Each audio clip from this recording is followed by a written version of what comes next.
Halo semuanya, selamat datang di segmen analisa. Kita update kembali terkait dengan kasus dari diplomat muda Arya Daru Pangayunan.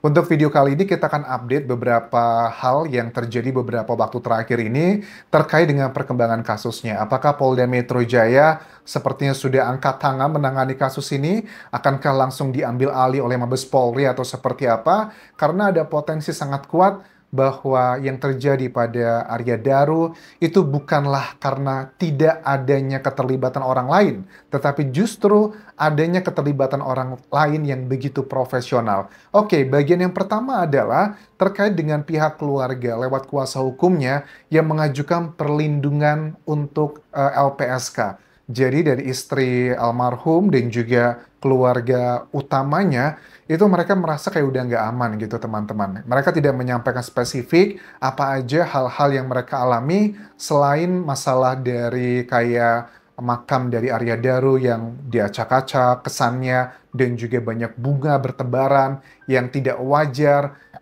Ada juga beberapa hal yang kayak masalah tekanan-tekanan psikologi dari LPSK, Lembaga Perlindungan Saksi dan Korban. Aku yakin bakal welcome sebenarnya kalau memang ada keterangan betul mau dilindungi, tetapi juga harus ada perjanjian kayak kasus zaman dulu lah Sambo seperti apa. Nah, ada salah satu poin yang aku baca juga dari laporan BAP ya, dugaannya gitu. Ada beberapa sumber yang mengirimkan data-data ini teman-teman terkait dengan sosok yang bernama Farah yang disebutkan dalam rilis di Polda Metro Jaya beberapa waktu lalu. Farah Dwi Kandini. Ya, ini rekan kerja dari seorang Arya Daru Pangayunan di kantor Kemlo. Jadi ada poin yang disampaikan di sini bahwa sosok ini kan disampaikan pada saat dia bekerja di kantor Kemlu, sekarang sudah tidak lagi sebebas dulu gitu. Kalau dulu ya mungkin sama seperti karyawan pada umumnya, PNS di sini, ya datang dan pergi oke-oke aja. Tapi sekarang itu dugaannya menurut kuasa hukumnya bahwa dia itu sekarang sudah ada kayak bodyguard atau pengawal. Entah apakah ini dari aparat bukan polisi ya, aparat bisa TNI atau polisi dugaannya, atau ini adalah bodyguard sendiri yang swasta. Ini harus didalami. Sebenarnya dari orang-orang yang ada di sekitaran tuh sudah bisa menilai apakah tipikal swasta atau tipikal yang sifatnya dari kenegaraan. Dan kalau memang betul adanya orang-orang tersebut, terus buat apa dong? Kok sampai sebegitunya? Salah satu wawancara penasihat ahli Kapolri di Sindo, Komjen Pol Purnawirawan Ito Sumardi mengatakan bahwa terkait CCTV itu kan juga harus ada transparansinya. Kalau pihak keluarga yang minta, itu harus dibuka dong dari Polda Metro Jaya. Apalagi juga kita ketahui, salah satu kuasa hukum dari keluarga Arya Daru juga ada di bagian tertentu terkait dengan data-data handphonenya yang sudah berhasil ditranskrip, itu ada di menit-menit yang kok datanya nggak ada gitu loh. Maksudnya gimana? Apakah data misalnya nih ya tanggal 8 sampai tanggal 9 sampai jam sekian tuh ada, tapi ada beberapa jam itu yang miss, yang tidak ada di situ. Nah, anehnya adalah kalau memang di data tersebut itu tidak ada, apa nih penjelasan ke pihak keluarga dari kepolisian? Misalnya ada kendala teknis, oh mohon maaf, di jam tersebut ternyata tidak ada komunikasi dari handphonenya Arya Daru. Jadi cuma ditemukan komunikasi di jam-jam tertentu tersebut. Karena kalau kita mau mengecek data dari alat komunikasinya Daru, walaupun handphone yang nggak ada, itu juga bisa dicek dengan melihat dari nomor handphonenya ataupun juga emailnya. Dan itu menggunakan sistem BTS dan sedemikian rupa untuk mengetahui data-data tersebut. Cuma dari pihak keluarga Daru heran kenapa di jam-jam krusial yang mendekati waktu kepergiannya almarhum itu kok malah tidak ada data-data komunikasi tersebut. Tapi kalau kita lihat ada salah satu keterangan dari dugaannya isi dari BAP-nya Farah, ada beberapa hal yang sifatnya berhubungan dengan komunikasi ya. Misalnya sekitar jam 18 ya sampai di Grand Indonesia antara Farah terus juga almarhum Daru dan juga Dion itu kan sempat ke sejumlah pusat perbelanjaan toko-toko kayak H&M terus juga Uniqlo. Akhirnya kan sempat berpamitan untuk sholat Isya dari Farahnya. Nah, kemudian sekitar pukul 19.45 sehabis sholat Isya, Farah menelpon Dion untuk makan di Baby Dutch. Kemudian Farah sampai duluan di Baby Dutch sambil menunggu almarhum Daru dan juga Dion. Nah, sekitar jam 9 malam, Daru mendahului pulang ke kos, namun Dion dan Farah masih makan sampai dengan jam 10 malam.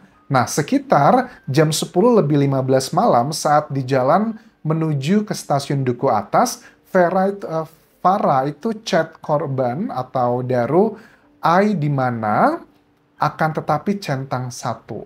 Nah, sekitar jam 8 lebih 15 pagi harinya, Farah ngechat WA korban, hello katanya, akan tetapi WA korban centang satu. Artinya, yang berusaha menghubungi nomornya Daru yang diketahui di sini oleh penyidik, ada dua sosok. Pertama adalah Farah, dugaannya. Yang kedua adalah dari istri Daru sendiri. Untuk Farah pun sudah sering disebutkan di berbagai media nasional ataupun juga dalam rilis Polda Metro Jaya. Sampai sekarang pun dia sepertinya menggunakan strategi cuma diam aja. Dia tidak mengklarifikasi A, B, C, dan D yang kesannya dibiarkan begitu aja. Ini kan ngebuat kita bertanya-tanya, kenapa kok kesannya sebegitu takutnya. Nah, sekitar bulan Mei dan juga beberapa waktu sebelum kejadian ini, kan Farah menuliskan dalam BAP-nya bahwa memang Daru sempat curhat, ada keinginan untuk mengakhiri diri sendiri. Dan ini adalah satu hal yang sangat janggal menurut keluarga dengan berbagai macam isu bahwa dia akan ditempatkan di sebuah negara bersama keluarganya yang itu adalah salah satu dream place-nya. Karena bukan hanya buat senang-senang, tapi juga mendapatkan pendidikan terbaik buat kedua putra-putrinya. Nah, salah satu poin juga kita beralih ke hasil pemeriksaan psikologi forensik. Dari sini, aku baca ada beberapa poin ya teman-teman bahwa terdapat beberapa faktor resiko psikososial baik dari dalam diri maupun dari lingkungan yang meningkatkan resiko begitu pada diri Daru ya. Pada ranah psikologis atau dari dalam dirinya, Daru memiliki faktor risiko berupa kehilangan makna hidup dan merasa lelah untuk menjalani kehidupan.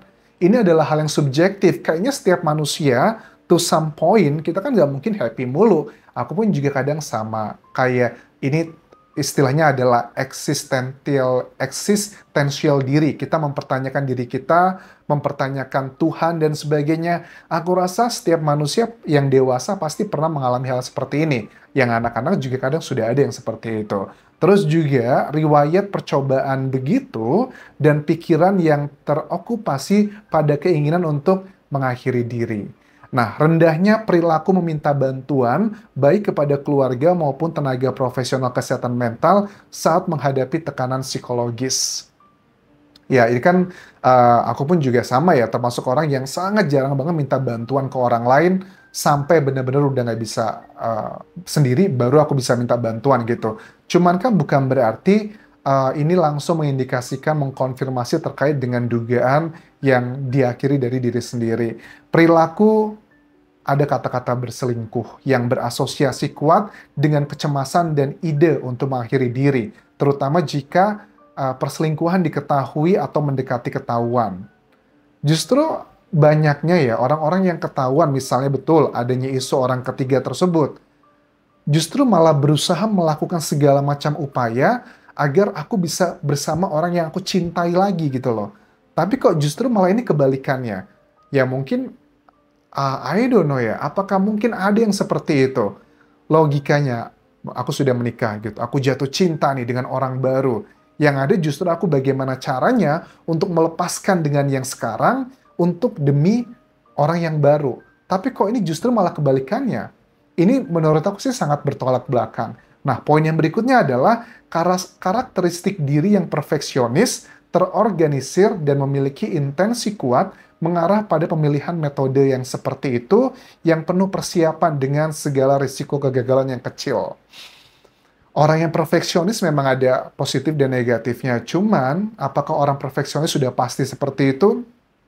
I don't think so. Karena ini kan psikologi forensik kan hal yang subjektif dibuat sedemikian rupa agar kesannya yang objektif ya, ilmu sosial sih jatuhnya menurut aku. Terus antara psikologi forensik sama data otopsi yang forensik, mana yang lebih kuat? Menurut aku sih yang otopsi ya, dengan data-data yang ada luka-luka lebam di tangan, terus juga di daerah wajah, kecuali yang di bibir ya. Kalau yang di bibir itu kan indikasi memang karena memang seperti itu. Menurut aku jauh lebih kuat adalah yang otopsinya. Ada banyak kejanggalan yang masih belum terpecahkan. Misalnya kayak di lengan kanan atau kirinya Daru yang ada biru-biru, yang dugaannya katanya itu adalah karena memeluk lama tembok yang ada di rooftop kantor Kemlu. Dan sudah didatangi langsung oleh pihak kuasa hukum Daru di lokasi TKP, dan ternyata kan nggak tinggi-tinggi banget. Bagaimana mungkin bisa ada biru-biru seperti itu? Terkait juga dengan kayak lilitan lakbannya. Arahnya kan nggak ketahuan sekarang karena ada potensi kuat dugaannya bahwa yang memotong lakban itu bukanlah dokter otopsinya, tapi adalah dari tim Inavis yang mereka tidak melihat pangkal dan juga akhirnya di mana. Karena itu akan memberikan petunjuk apakah yang melakukannya orang lain atau diri sendiri. Itu yang pertama. Yang kedua adalah terkait dengan pemeriksaan di bagian kayak plastiknya. Tidak dilakukan pengecekan sedemikian rupa untuk mengetahui apakah indikasinya pada saat plastik masuk, Daru masih bernafas atau sudah tidak bernafas. Dan itu adalah keteledorankah atau memang sengaja tidak dilakukan seperti itu. Dan masih banyak lagi kejanggalan yang menurut aku jauh lebih kuat dengan segala hormat dengan psikologi forensik ini. Nah, kemudian faktor resiko dari luar, tadi kan internal nih. Kalau dari luarnya adalah tinggal sendiri di indekos dan terpisah dari keluarga, menciptakan kesepian emosional dan minimnya dukungan emosional menghadapi situasi krisis. I don't think so. Ini terlalu cetek banget. Berapa ratus juta orang yang tinggal sendirian. Loneliness sama yang namanya solitude adalah dua hal yang berbeda. Kesepian dan kesendirian. Justru malah banyak orang yang ngerasa kesepian di tengah keramaian. Ini sih tidak relevan sih menurut aku. Ada potensi bahwa kesannya kayak dipaksakan. Situasi kehidupan sebagai diplomat di bagian perlindungan WNI sehingga rentan terpapar terhadap tragedi-tragedi kemanusiaan yang berulang dan baper gitu intinya. Ya, kayaknya banyak juga kok di kantor Kemlu kan yang satu kantor dengan Daru atau yang tipikal pekerjaan seperti itu bukan cuma dia sendiri. Apakah banyak tuh yang mengalami seperti itu rekan-rekan kerjanya? Kan harus dilakukan cross-check ya, nggak boleh hanya satu pihak aja interpretasinya. Adanya kejadian-kejadian yang secara signifikan mempengaruhi kondisi emosi dirinya seperti ibu yang didiagnosis kanker, penempatan kerja yang jauh, dan memerlukan banyak persiapan. Salah mengirim pesan yang seharusnya kepada dugaan selingkuhan, tapi malah terkirim ke istri. Ya, ini adalah salah satu interpretasi kita hargai, tetapi apakah ini mutlak? Menurut aku enggak, karena antara satu data dengan data lainnya juga kan tidak linear, ada yang saling bertolak belakang. Nah, dari bertolak belakang ini menurut aku yang menjadi salah satu alasan pihak dari kuasa hukumnya ADP itu juga minta bantuan Kapus Pen TNI ya. Ada keterangan dari Maijen TNI Kristome Sianturi yang mengatakan bahwa TNI akan siap membantu yang diminta oleh keluarga Daru asalkan ada permohonan resmi dan juga dari pihak kepolisian mungkin minta bantuan. Karena kan kalau untuk proses dugaan pidana seperti ini yang berhak menangani adalah polisi. Tapi kalau polisi ngerasa butuh bantuan dari pihak TNI, kayaknya yang bisa melakukan itu adalah permintaan dari pihak polisinya. Agak sulit ya apakah dari polisi kita mau minta bantuan gitu. Tapi at least paling nggak kalau memang seandainya dari Polda Metro Jaya dirasa kewalahan karena banyak kasus yang sedang ditangani, kenapa nggak minta bantuan dari Mabes Polri aja gitu ya. Jadi join tim lah begitu agar lebih clear. Terus juga keterangan dari Komjen Pol Purnawirawan Ito Sumardi dikatakan bahwa perempuan inisial V tersebut itu juga harus digali lebih dalam. Ada sebab dan akibat. Akibatnya almarhum sudah berpulang. Tapi sebabnya apa? Kalau memang ada hubungan privasi seperti yang disampaikan Polda Metro Jaya beberapa waktu lalu, ya harus digali lebih dalam, tidak boleh cuma sekedar data-data yang superficial. Oke, kita akan lihat nanti terkait dengan isu pengawalan dari V atau Farah ini, akankah mereka menyampaikan klarifikasi ke media, karena ada beberapa data yang aku baca juga di sini, ada nama Hotel Daima Norwood